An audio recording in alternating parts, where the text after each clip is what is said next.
L558 Tatak RMN.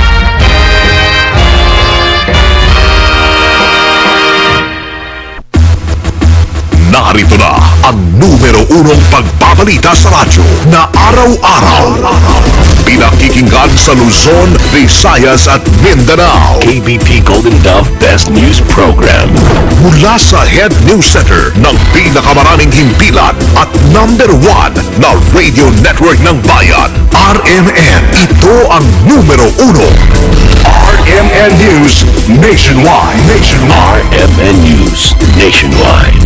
Kasama ang maasahang broadcaster, Buddy Oberas, at ang KBP Golden Dove Best Newscaster, Weng de la Peña. RMN News Nationwide. RMN News Nationwide. Ngayong tanghali sa RMN News Nationwide, Pangulong Aquino dumating na sa Zamboanga City. Pahayag ng Pangulo na antabayanan na. Paring kasama sa hostages ng MNLF, kalaya na. Mensahe ng rebeldeng grupo bitbit ni Father Michael Ufana. Aksyon ng gobyerno sa krisis sa Zamboanga tinawag na palpak. Failure ang government natin. 4 na araw, umabot na 4 na araw, naging worsening situation Seguridad sa nalalapit na eleksyon sa Oktubre, inihanda na ng PNP. Balitang negosyo, ilang may kapansanan sumasalang sa livelihood seminar ngayon sa Surigao del Sur. Balitang abroad, malakas na pagsabog naganap sa syudad ng Herat sa Syria, kung saan nakapwesto ang US Consulate. Buong pansong pagsasarang boses ng balita. RMN News Nationwide. 61 taon nang sumusulong sa katotohanan. Tumutulong sa nangangailangan. Sa edad na 61, RMN pa rin ang may pinakamaraming number 1. Salamat mga kasama. Happy anniversary sa ating samahan.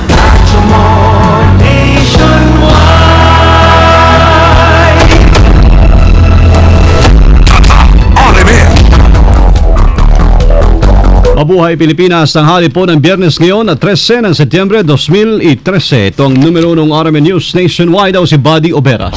Weng de la Peña, tayo po ay live na live sa DXB-MB 648 RMN Manlay-Balay, DXDR 981 RMN Dipolog, DCRS 1179 RMN Sorsogon, TYHP 612 RMN Cebu. Live pa rin international via www.rmnews.com/tv at WRMN New York, USA. At sa lahat po natin mga number 1 AM station sa buong bayan.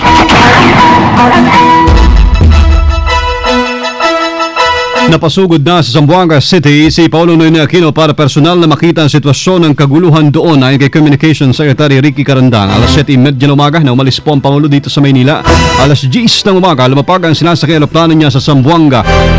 Sinabi naman ni Carandang na Huwebes pa lang pala ng gabi na pagdesisyonan na ng punong ehekutibong magpunta sa lungsod. Alamin niya ng Pangulo mula sa mga kalihim na nasa lugar ang sitwasyon talaga at inaasahan din pong dadalawin ito ang mga sugatang sundalo.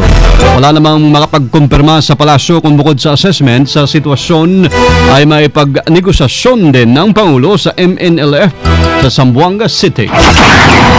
Pinalaya na kaninang madaling araw si Father Michael Ufana, ang isa sa binihag ng Moro National Liberation Front sa nagpapatuloy na standoff sa Barangay Barbara o Santa Barbara, Zamboanga City. Sa kabila nito, tumangi muna si AFP-PIO Chief Lieutenant Colonel Ramon Zagala na idetalye kung saan pinalaya ang naturang pare.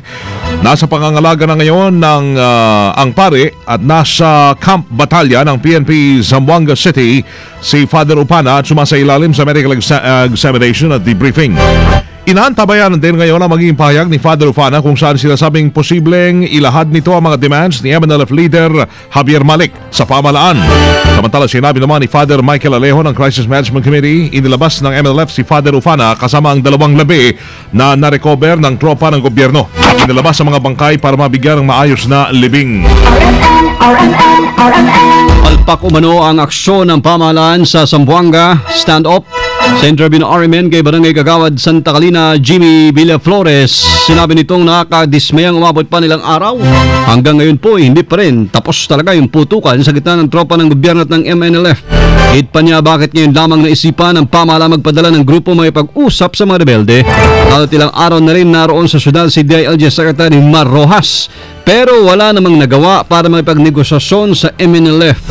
Dahil dito marami ng buhay ang nasa panganib habang marami na rin ang nakakaranas ng gutom. Naiwan na lahat ng luto namin dahil pinasok ng MNLF talaga yung lugar eh. Di ko alam kung paano. I don't want to blame anybody pero sa pagkakalam ko may failure. I'm now talking as a Barangay Kagawad. May failure ang ang government natin. 4 na araw, umabot ng 4 na araw, naging worsening situation eh. Ba't ngayon lang nagkaroon ng negotiating panel? But after damage that they have, yung ginawa nila doon sa loob. Ngayon lang, I'm really frustrated. Ilang araw dito si Secretary Maruas, ilang araw dito yung mga mga national officers. Tinataya po ngayon makasama na sa higit sa 20,000 katao na ang nasa evacuation center dahil sa patuloy pa ring gulo sa nasabing syudad. Encuentro sa Lamitan, Basilan, diversionary tactic ng MNLF ayon sa AFP. Kasama din sa Balita Live si Rhea Mamogay. RMN Report. Posibleng diversionary tactic lamang ang nangyayaring panggugulo ng breakaway group ng MNLF sa Lamitan City, Basilan, kung saan kahapon 4 na ang nasawi. Isa rito ay mula sa tropa ng pamahalaan, habang 3 naman ay sa mga nakasagupang Abu Sayyaf at Bangsamoro Islamic Freedom Fighters. Ito ang inihayag ni AFP Public Affairs Office Chief Lieutenant Colonel Ramon Zagala. Aniya nais lamang ng mga rebelde na malihis ang kanilang atensyon mula sa kaguluhan sa Zamboanga City kaya't nagkakaroon ng pag-atake sa Basilan. Tiniyak naman ni Zagala na may sapat silang puwersa sa Basilan para protektahan ang mga residente roon. Pagmamalaki pa nga ng AFP, kahit magkasabay pa raw ang tensyon sa Zamboanga City at Basilan ay kaya anyang tapatan ng tropa ng pamahalaan ang puwersa ng MNLF, Abu Sayyaf at Bangsamoro Islamic Freedom Fighters sa lugar. Kasama mo sa Campo Aguinaldo, Rhea Mamogay. Tapas, RMN. Radyo mo nationwide. Nagpadala na po ng mga tinatawag na trauma surgical team ang Armed Forces of the Philippines sa Zamboanga City. Ayon kay PIO Chief Lieutenant Colonel Ramon Zagala, bitbit ng tropa ang mga medical supplies at iba pang gagamitan para sa mga sundalo at maging sa mga residente ng lungsod. Una na nagtungo doon si Chief of Staff General Emmanuel Bautista para personal na tingnan ng kondisyon ng mga sundalo at magbigay po ng support at direktiba. Sa ngayon ay nasa 5 araw na nga stand-off sa Zamboanga City matapos lusubin ng Miswari Breakaway Group ang nasabi lusod noong Lunes ng madaling araw. Naglalatag na ho ng seguridad naman o plano sa seguridad ng PNP kaugnay sa darating na barangay at sangguniang kabataan elections sa Oktubre 28. Sa inilabas na Command Memorandum Circular ni PNP Chief Director General Alan Purisima, tinawag na Safe Alpha 2012. Nakasaad ho ang policy guidelines na kanilang ipapatupad sa panahon ng lokal na halalan. Nakabalob sa nasabing operational guidelines ng PNP ang mga habang upang mahadlangan ang anumang uri ng banta mula sa mga armadong grupo, lalo na sa mga local communist groups na nagpaplanong isabotahe ang darating na halalan. Kasabay ito pinulong na ni PNP Deputy Chief for Operations Deputy Director Felipe Roas ang pinuno ng National Task Force Safe 2013 Alpha Regional Special Operations Task Group Commanders at yung mga direktor ng National Operational Support Units ng PNP para maplansya na ang mga ipapatupad na seguridad sa barangay at SK election. Pinatutukoy na rin ni Roa sa mga station commanders sa kung sino-sino yung mga tauhan ho nila na may kamag-anak na kandidato para pansamantalang mailipat ng assignment.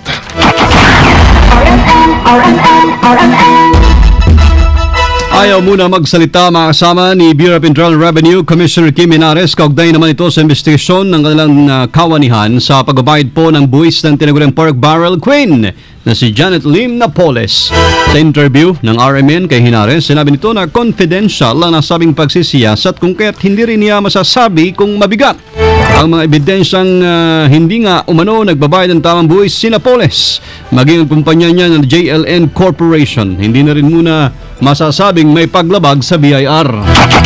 investigation is ongoing, no? So wala akong masasabi kasi confidential yan. Pangalawa, first, hindi ko alam kung nagbabayad ng tama yung foundation kasi malalaman lang yan pagkatapos matapos yung investigasyon, no? Pangatlo, whether nagbabayad ng tama o hindi yung foundation, wala naman yung relationship ng kay Napoles kasi ang foundation supposedly kung kumita man yan, hindi naman siya pwede magbigay ng dividendo, hindi pwede siyang magbigay ng sa kung sino man ang nag-organize.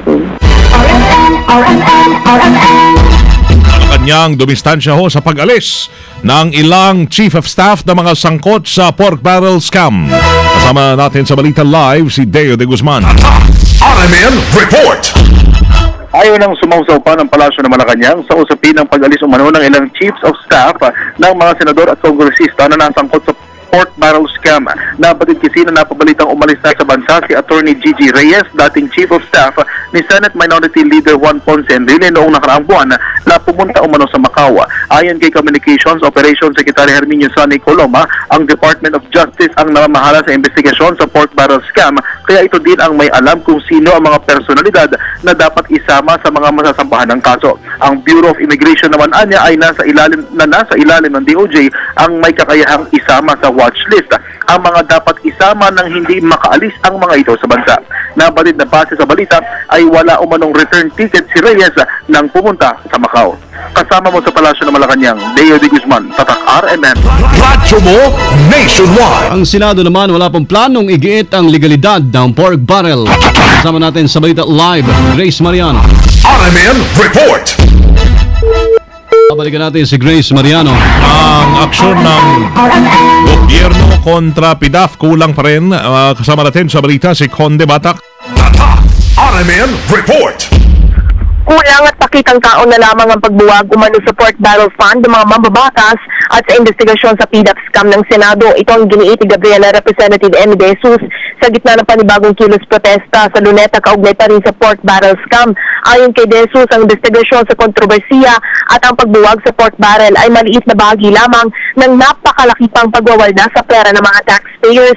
Duda ang mambabatas na bagamat posibleng may makukulong na ilang politiko at itong si Janet Lim Napoles na sangkot sa PDAP scam ay hindi naman magagarantiya na talagang wala na ang pork barrel dahil inilipat lang naman ang PDAP sa mga ahensya. Nangangahulugan niya na maniobra lamang ng administrasyon ang rechanneling sa pork barrel upang ito na ang magkaroon ng ganap na kontrol sa buong budget.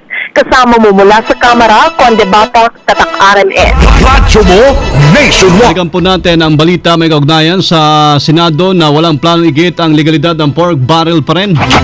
Nagbabalik live, Grace Mariano. RMN Report! Hindi na maipipilit pa ng liderato ng Senado sa Supreme Court na konstitusyonal o naaayon sa saligang batas ang kontrobersyal ngayon na pork barrel fund.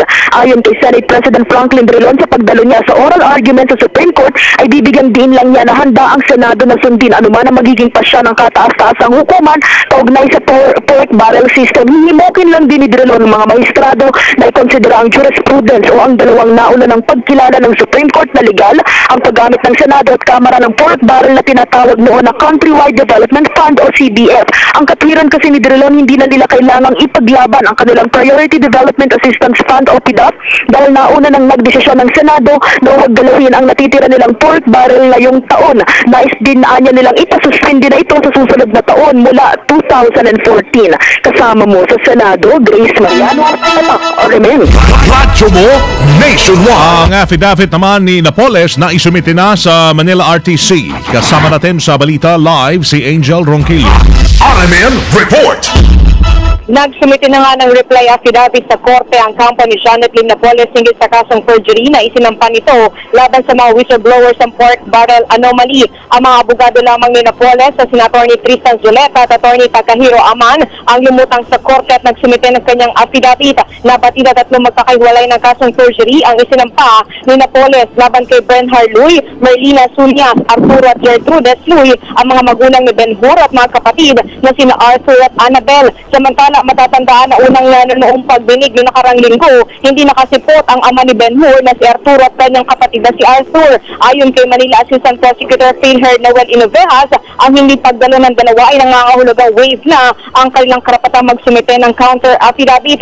Tinanggap naman ng piskalya ang counter affidavit ni Nasunyas at magkapatid na Ben Hur at Annabel Lui. Ang perjury case ay isinampa ni Napoles laban sa mga Lui dahil sa bintang na mga ito hinggil sa serious illegal detention.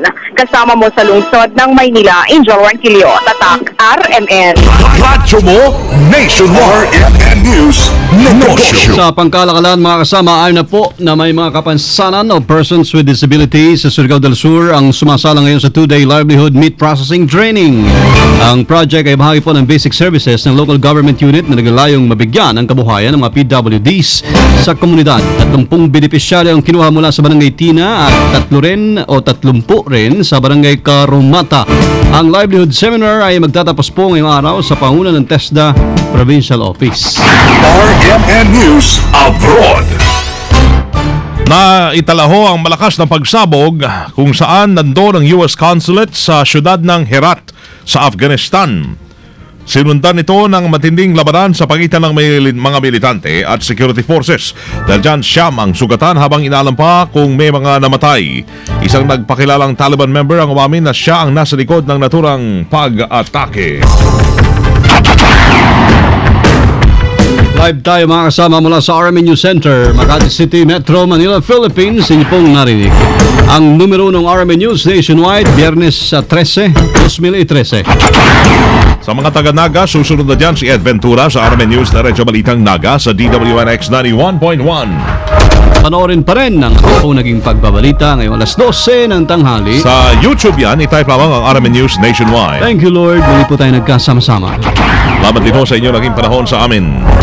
Kasama nyo sa serbisyo publiko ako si Buddy Oberas at Weng de la Peña. Dito pa rin sa tahanan na may pinakamaraming number 1, pinakamaraming himpilan.